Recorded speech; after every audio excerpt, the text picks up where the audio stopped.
निसर्गोपचारी आंघोळ करा, फ्रेश व्हा, आनंदी जगा आणि आनंदाने राहा। आजचा प्रयोग क्रमांक 2। मागच्या वेळी मी आपल्याला सांगितलं होतं की लेमन याने आंघोळ कशी करायची। आज आपणास मी सांगणार आहे शिकेकाई, या शिकेकाईच्या पावडरनं आंघोळ करायची।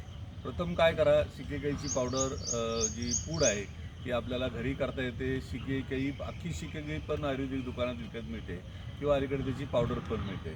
साधारण 100 ग्रॅम 200 ग्रॅममध्ये पावडर मिळते आणि ती घेऊन यायची। थोडीशी आपल्या हाताच्या मुठीत बसेल एवढी पावडर जर मगात टाकली आणि ती जर चांगली हलवली तर तिला चांगला फेस होतो साबणासारखा।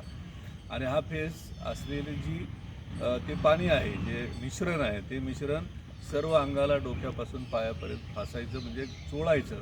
आणि नंतर ते काढून टाकल्यावर छानपैकी परत एकदा हाताने जर चांगली आपण मॉलिश केली आणि त्यानंतर मॉलिश केल्यानंतर मग जर घासणी असेल तर घासणीने स्वच्छ असं परत एकदा त्याला घासा आणि मस्त आंघोळ करा।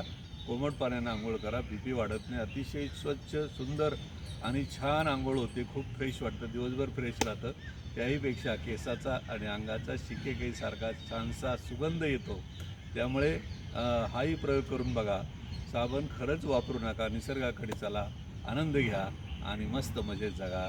शुभेच्छा। जय हिंद, जय महाराष्ट्र। धन्यवाद।